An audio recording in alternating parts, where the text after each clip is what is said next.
Ini ang Digicast Negros X, ang top 10 nga balita sa Negros Island region ang amo ni dulong sa inyo. Kagyaring aton top story subong adlaw, September 26, 2025. Mabunog ka ulan dala sa Bagyo Upong. Nagtugas ang pagbaha sa pinakabahin sa probinsya sa Negros Occidental kag Bacolod City. Tubig sa Ibid Creek sa La Castellana, liwat nag-awas clearing, ginpatigayon sa mga apektado nga dananon. Barangay Kapitan sa Dumaguete City, nadakpan sa bypass operation. Visayas bloc, liwat ka nag-convene. Kag sa good vibes, busay nga halin sa tuburan, ngaton katuan sa tripping ni Ruming kag make your own fertilizer halin sa mga kitchen waste sa Are You Agreeable? Kinatanan sa Digicast Negros X.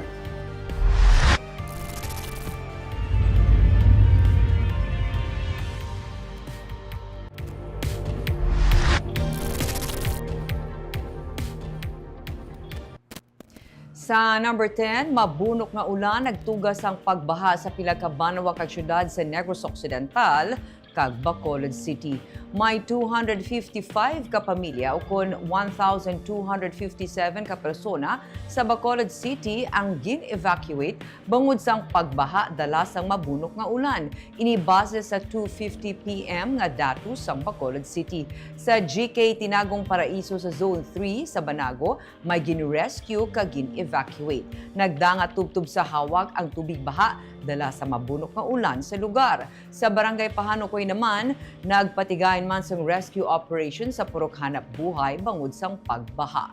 Ang mga apektado ang yara karon sa mga evacuation centers sa Takuling, Barangay 10, Banago, Pahanokoy, kag Kabung. Sa Negros Occidental, sa 11 AM nga report, may pagbaha nga gin-report sa La Castellana, Talisay City, Bago City, Isabela, Silay, Pontevedra, Hinigaran, kag Cadiz City. May landslide nga gin-report sa Sipalay kag Don Salvador Benedicto, pero sarang naman maagyan ang dalan.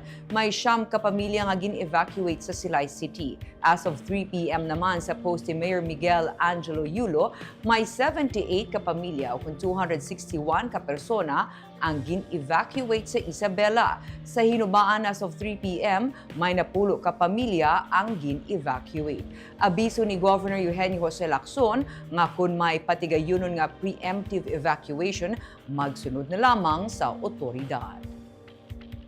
Of course, we always call upon the Negrenses that if there's a call for a pre-evacuation, just do it, no? Because this is, we all know this is temporary.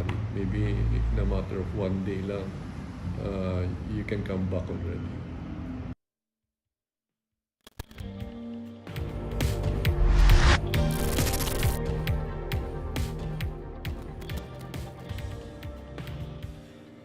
Sa number 9, masobra 1,000 ka individual apektado sang pagbaha sa Hinigaran. Matapos ang pagbunok sang ulan humalin kagabi, pila ka mga lugar sa banwa sang Hinigaran ang naka-eksperyensya sang pagbaha. May pagsaka sang tubig baha sa Santo Rosario, Barangay Nanunga, Barangay 4, pati na sa Zone 2, Barangay Tagda, kag sa proper sang Barangay Anahaw. Nagbaha man sa Hinigaran National High School nga sakop sang Barangay 3. Hindi naman malabian ang tamburo nga sakop sang Barangay Tugis matapos nga nag-awas ang tubig. Ginsiling ni Hinigaran Mayor Mary Grace Arceo as of 2 PM sining nga Biyernes, may 1,006 ka mga individual nga apektado sa pagbaha kag 4 ka mga pamilya ang karon nagatiner sa evacuation center sa Barangay 4. Sa pungloy sa banwa sa Hinigaran, no? Kumbaga, kita, stay safe kita, maghalong gid, kag kinanglan nga kung may mga ara na dalom ng baha, paskog ng ulan, so kinanglan gid nga magdiretso kita sa aton nga mga evacuation area.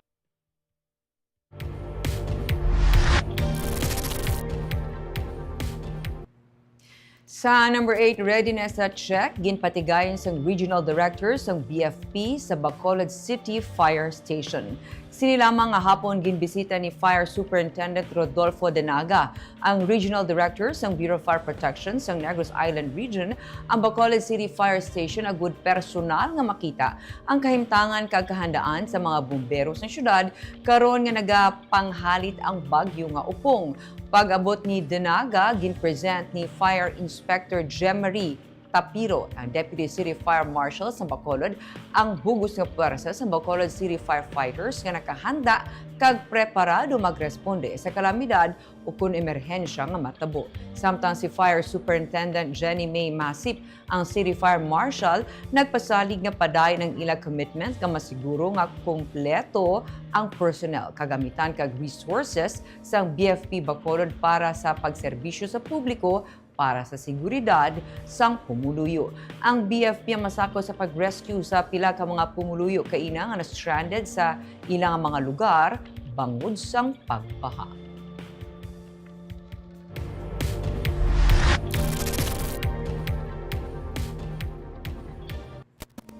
Sa number 7, bana patay, asawa pilason sa pagbungguan ay isang delivery truck kag motorsiklo sa San Carlos City.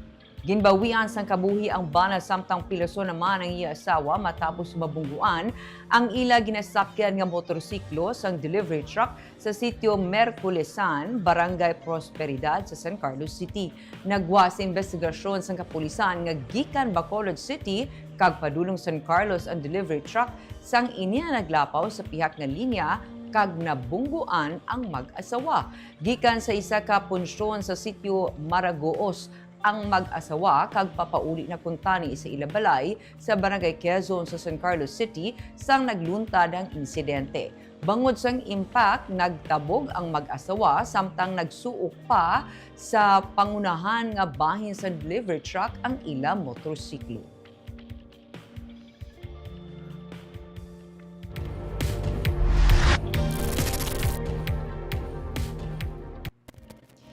Sa number 6, presyo sa baboy sa karon ang may pagnubo. Inibase sa monitoring sa Provincial Veterinary Office. Suno kay Dr. Placida Lemana sa ilang price check, mayara sa mga merkado sa probinsya nga nagabaligya sang 380 pesos per kilo nga baboy. Mayara man gani sang 270 pesos per kilo. Sa merkado sa Bacolod, yara sa 380 tubtob 390 pesos ang kada kilo sang baboy. Wala na sang 400 pesos ang kilo sa ilang monitoring sunod sa iya. Ang pagnubo sang presyo tugaman sa pagsaka sang supply kag nagbalik naman sagod sang baboy ang mga breeders. Dugang pa niya, may nagasulod man nga imported. Ini ang may nagakaigo nga permit kag gikan man sa ASF-free countries. Mahimo nga sa holidays pa magasaka ang presyo sang baboy. Padayon man ang pagpadala sang supply sang baboy sa iban nga probinsya. Nagadangat na sa 8,000 heads ang mapagwa sang probinsya suno kay Lemana. Ang Bacolod, I think naga 380, 390. Okay, subong luway ka na makita nga 400 per kilo sa ilang monitoring. So basically, ang cost ng pagnubo kay nagdamo na magina supply. Nagdamo ang supply. Kay tungod nga damo na nagsagod balik. Damo nagsagod plus nakita ko man nga may nagasulod man nga imported. Plus ang aton pagdidiri. So kay nakita ko kay tungod nga ang imported niya ini may permit man kaya ginapasulod man natin kaya halin man sila sa ESF-free country kaya halin man sa port to port.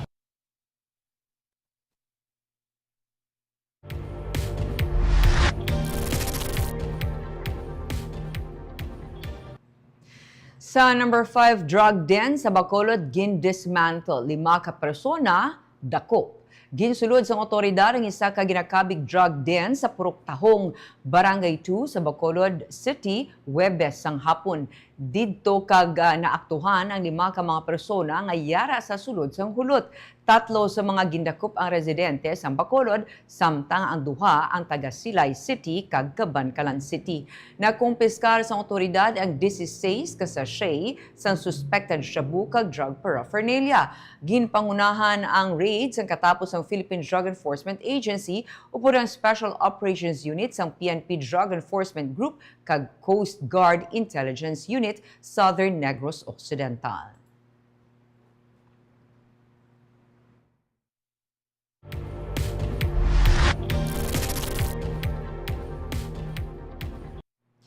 Sa number 4, dakop sa bypass operations ang PIDEA kag PNP ang punong barangay sang Barangay Luok sa Dumaguete City, Negros Oriental sang kagabi.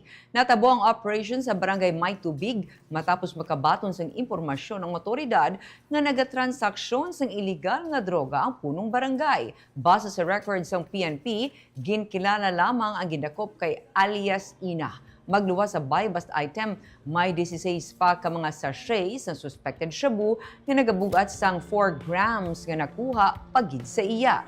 Yara na siya sa paghinakop sang PNP kag pasakaan sang kaso nga paghupot kag pagbaligya sang iligal nga droga.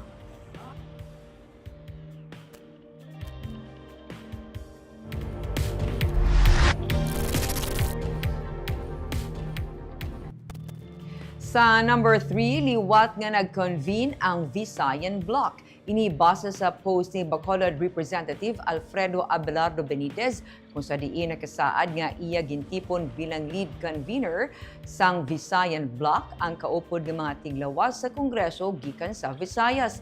Ini sa tuyo nga mas mapabakod ang collaboration padulong sa mas makahulugan nga mga reforms kasubungan para sa pagtinad sang rehiyon. Dugang pa ni Benitez, nagapabilin sila nga committed sa pagpasiguro ang sang ilang collective efforts ang magapadulong sa pagsanyog sang pumuluyo. Nalakip sa nakapost nga litrato gikan sa Negros Occidental amo Sunday 3rd District Representative Javier Miguel Benitez, 6th District Representative Mercedes Alvarez, kag abang lingkod party list Representative Manuel Frederick Po. Para kay Negros Occidental Governor Eugenio Jose Lacson, maayo nga may paghugpong sa bahing sang Visayas bangod lain gid kung may mabaskog nga tingog sa Kongreso. Wala man sang personal nga ihibalo si Governor Lacson sa pag-reconvene sang Visayan bloc, posible man ini sa iya bangod karon may yara sa bag-o nga leadership sa Kongreso. Mahimo nga gintas si Congressman Albi para diri. Nagakaigo lamang nga may pagbugpong sunod sa gobernador, labi na sa mga congressmen sa probinsya. Although I have no first-hand information about the reconvening of the Visayas bloc, but it's possible because now we have there's a new leadership in Congress, so maybe he was asked to reconvene the Visayas bloc. But I feel that we should be united, especially our district congressman here in Negros Occidental.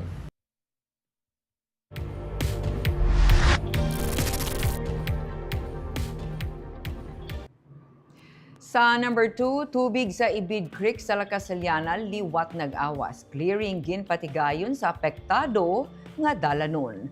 Dala sa mabunok nga ulan, nag-awas kaina sang kaagahon ng Ibid Creek sa Barangay Biak na Bato sa Lacasaliana. 0.5 meters ang kadamulon sang balas ang inanod padulong sa highway. Sunod kay Mayor Aniejo Nicor, ang pag-aawas ng tubig sa Ibid Creek sa sitio Tamburong ang nagdala sang balaso kon volcanic debris. Gani kay na temporaryo nga hindi maagyan ang apektado nga bahin sang highway. Pero sunod kay Mayor Nicor, gilayon nga ginpatuman ang clearing operation sa apektado nga dalan, gani liwat na nga sarang maagyan ini. Ginbuligan ini sang heavy equipment sa probinsya kag sang LGU. May mga gin-evacuate man sa lugar nga apektado sang baha, pero pagtahaw sang baha ini sila ang nagbalik na sa ilang puluyan. May 81 ka pamilya o kung 254 ka mga individual ang apektado sa pagbaha sa sitio Tamburong sunod kay Rimuel Laho, ang commander sa Incident Management Team sa La Castellana. Sunod kay Governor Eugenio Jose Lacson, magluwas nga dapat ipatuman ang lubos sa clearing sa Ibid Creek, kinahanglan man ang pag-redesign kung tani isang taytay lakip na ang Tamburong diri. Nagpa-clearing ko to kay almost mga 0.5 to 7.7 meters ang dalas yung nagkatugid sa National Highway. Kaya nagbulig mo itong LGO po nga pong bulldozer plus ang bulusok isang province, kag ang dako sang province.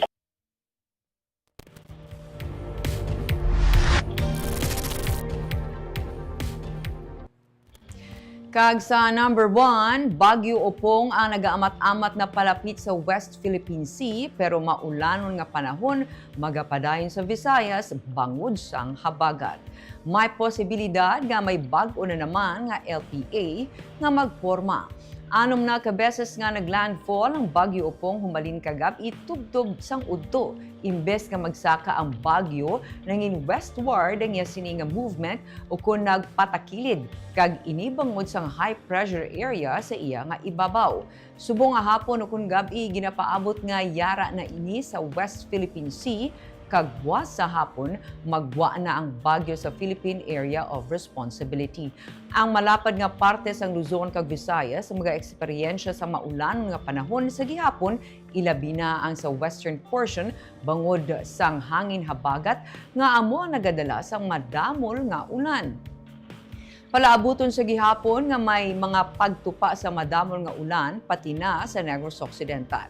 May isa pagid karon ka pagtipon-tipon sang panganod nga gina-monitor sa gwa sang PAR kag may posibilidad nga ini ang maga-develop pagid sa isa ka low pressure area gani padayon nga magtutok sa lakat sang panahon para makahimo sa gihapon sa mga pagpanghanda. Kilos po ang bagyo. Pa-west-northwest po, tungo po dito sa may West Philippine Sea, pagsapit mamayang gabi. Base sa ating latest satellite animation, apektado ng makapal na ulap, associated po sa malalakas na ulan ng malaking bahagi ng Luzon, Visayas at western portion of Mindanao. At pinakamatingkad ditong mga kulay puti po na ulap, dito po sa may western side po ng Southern Luzon and Visayas. Itong Mimaropa, Western Visayas at yung mga nearby areas pa, asahan pa rin po yung at times intense na mga pag-ulan sa mga susunod na oras. Associated na rin po ito sa hanging habagat kung dito sa may Palawan and western portions of Visayas and Mindanao. Base naman sa ating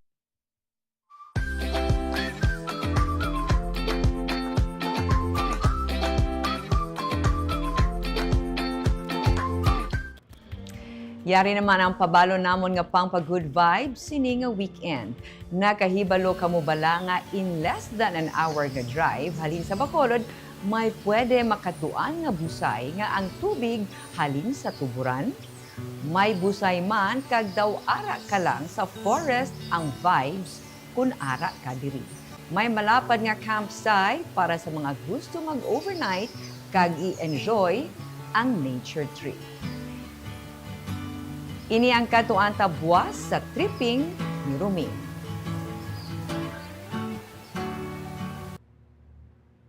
Nakahibalo man kamo bala nga ang pensartaan ay basura na. Pareho sang panit sa mga prutas kag mga bilin-bilin sang utan nga ginkihad ang pwede pa mapuslan. Pwede nyo ini magamit sa paghimo sang fertilizer. Nabuhinan mo na ang imo nga basura, may abono ka pa para sa garden mo. Ini naman ang aton diskubrihon sa Sunday sa Are You Agreeable?